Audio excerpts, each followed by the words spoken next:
ನಮಸ್ಕಾರ ಸ್ನೇಹಿತರೆ, ಜೀವನಕ್ಕೆ ದಾರಿ ಚಾನಲ್ಗೆ ನಿಮ್ಮೆಲ್ಲರಿಗೂ ಆತ್ಮೀಯ ಸ್ವಾಗತ. ಸ್ನೇಹಿತರೆ, ಜೀವನದಲ್ಲಿ ಎಷ್ಟೇ ಕಷ್ಟಗಳು ಬಂದರೂ ಧೈರ್ಯವಾಗಿ ಎದುರಿಸಬೇಕು. ಸಮಸ್ಯೆಗಳು ಬಂತೆಂದು ಕುಗ್ಗದೆ ಧೈರ್ಯದಿಂದ ಇದ್ದರೆ, ಸಕಾರಾತ್ಮಕವಾಗಿ ಚಿಂತಿಸಿದರೆ ಸಮಸ್ಯೆಗಳು ಅರ್ಧ ಬಗೆಹರಿದಂತೆ. ಒಳ್ಳೆಯದನ್ನೇ ಯೋಚಿಸಬೇಕು, ಒಳ್ಳೆಯದನ್ನೇ ಮಾಡಬೇಕು ಎನ್ನುತ್ತಾರೆ. ನಿಮ್ಮ ತಲೆಯಲ್ಲಿ ಸಕಾರಾತ್ಮಕ ಅಂದರೆ ಪಾಸಿಟಿವ್ ಯೋಚನೆಗಳಿದ್ದರೆ ಎಲ್ಲವೂ ಒಳ್ಳೆಯದಾಗುತ್ತದೆ. ಆದರೆ ಕೆಲವರು ಪ್ರತಿ ಬಾರಿಯೂ ನಕಾರಾತ್ಮಕವಾಗಿ ನೆಗೆಟಿವ್ ಆಗಿ ಚಿಂತಿಸುತ್ತಾರೆ, ಕೆಟ್ಟ ಆಲೋಚನೆಗಳನ್ನೇ ಮಾಡುತ್ತಾರೆ.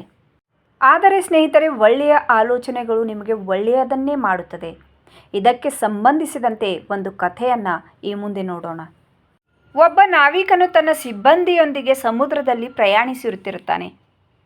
ಇದ್ದಕ್ಕಿದ್ದಂತೆ ದೊಡ್ಡ ಬಿರುಗಾಳಿ ಬೀಸಿ ಹಡಗು ಜನವಸತಿ ಇಲ್ಲದ ದ್ವೀಪದ ಕಡೆಗೆ ಸಾಗುತ್ತದೆ.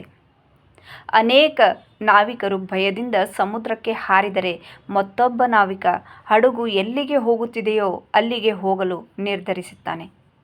ಇದರಿಂದ ತನ್ನ ಪ್ರಾಣವಾದರೂ ಉಳಿಯುತ್ತದೆ ಎಂಬ ಯೋಚನೆ ಆತನದು. ಕೊನೆಗೆ ಹಡಗು ಒಂದು ನಿರ್ಜನ ದ್ವೀಪಕ್ಕೆ ಹೋಗಿ ನಿಂತಿತು. ಇತರ ನಾವಿಕರು ಏನಾದರೆಂದು ತಿಳಿಯಲಿಲ್ಲ, ಆದರೆ ಈತ ಬದುಕಿ ಉಳಿದ. ಆದರೂ ಆ ದ್ವೀಪದಿಂದ ಹೊರಹೋಗಲು ನಿರ್ಧರಿಸಿದರು. ಆದರೆ ಒಂದೇ ಒಂದು ಹಡಗು ಆ ಕಡೆ ಬರಲಿಲ್ಲ. ಪ್ರಯತ್ನಿಸಿ ಸುಸ್ತಾಗಿ ಕೊನೆಗೆ ಇನ್ನು ನನ್ನ ಜೀವನ ಇಲ್ಲೇ ಇದೆ ಎಂದು ನಿರ್ಧರಿಸಿದನು. ಕಟ್ಟಿಗೆಗಳನ್ನು ಸಂಗ್ರಹಿಸಿ ಸಣ್ಣ ಗುಡಿಸಲು ನಿರ್ಮಿಸಿದನು. ಆ ನಾವಿಕ ಕಾಡಿನಲ್ಲೇ ದೊರೆಯುವ ಹಣ್ಣು ಹಂಪಲು ತಿನ್ನುತ್ತಾ ಜೀವನವನ್ನು ಕಳೆಯುತ್ತಾನೆ. ಅದೇ ರೀತಿ ಕೆಲವು ದಿನಗಳು ಕಳೆಯಿತು. ಆ ನಾವಿಕ ಕಾಡಿನಲ್ಲಿ ಆಹಾರ ಹುಡುಕಿ ಹೊರಟನು.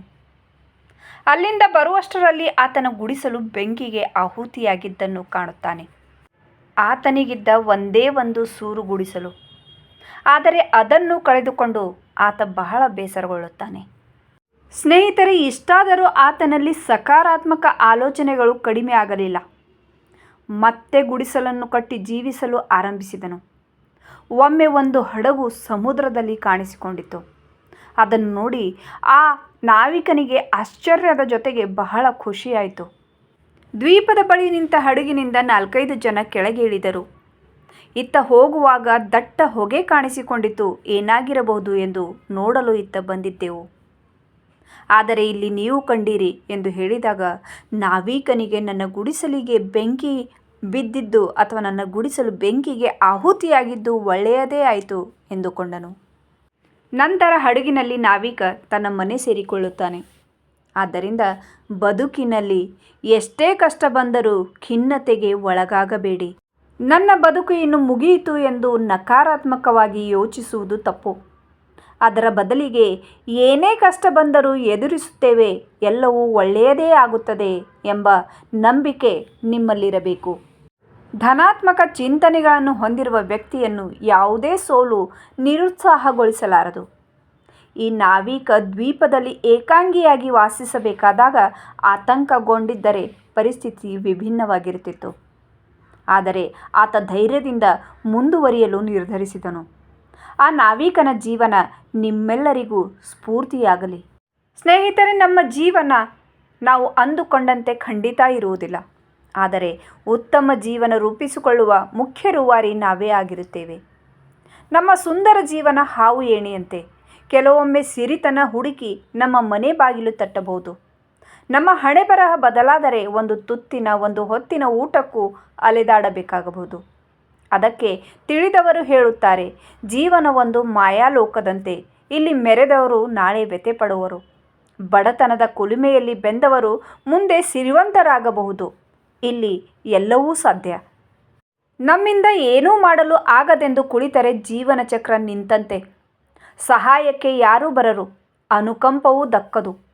ನಾವು ತೆಗೆದುಕೊಳ್ಳುವ ದುಡುಕು ನಿರ್ಧಾರ ನಮ್ಮ ದೊಡ್ಡ ಅನಾಹುತಕ್ಕೆ ಎಡೆ ಮಾಡಿಕೊಡಬಹುದು.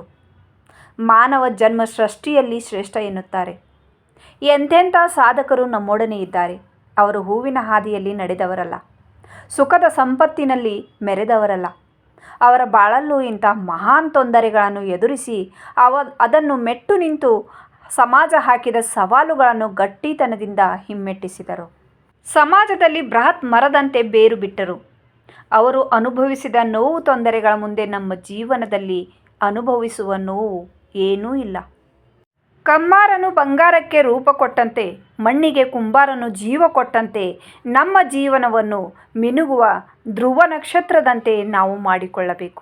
ಬರುವ ಅವಕಾಶಗಳನ್ನು ಕೈಚೆಲ್ಲದೆ ಸದುಪಯೋಗಪಡಿಸಿಕೊಳ್ಳಬೇಕು. ನಾವು ಯಾರನ್ನು ನೋಯಿಸದೆ, ಮನನಿಂದಿಸದೆ ಸಮಾಜದಲ್ಲಿ ಬದುಕಿ ಕಟ್ಟಿಕೊಳ್ಳಬೇಕು. ಪರರಿಗೆ ಉಪಕಾರ ಮಾಡದಿದ್ದರೂ ಉಪದ್ರ ಮಾಡಬಾರದು. ಜೀವನ ಎಂಬ ಕಾಲಚಕ್ರದಲ್ಲಿ ನಾವೇ ಎಲ್ಲ ವಿಷಯದಲ್ಲಿ ಗೆಲುವನ್ನು ಸಾಧಿಸುತ್ತೇವೆ ಎಂದರೆ ಅದು ನಮ್ಮ ಮೂರ್ಖತನ. ಸ್ನೇಹಿತರೆ, ಇವತ್ತಿನ ಈ ವಿಷಯ ನಿಮಗೆ ಇಷ್ಟವಾಗಿದೆ ಅಂದುಕೊಳ್ಳುತ್ತೇನೆ. ವಿಡಿಯೋ ಇಷ್ಟವಾದಲ್ಲಿ ವಿಡಿಯೋಗೆ ಲೈಕ್ ಮಾಡಿ, ಶೇರ್ ಮಾಡಿ ಮತ್ತು ಚಾನಲ್ ಮೇಲೆ ನೀವು ಹೊಸಬರಾಗಿದ್ದರೆ ಪ್ಲೀಸ್ ಚಾನಲ್ಗೆ ಸಬ್ಸ್ಕ್ರೈಬ್ ಮಾಡಲು ಮರೆಯದಿರಿ.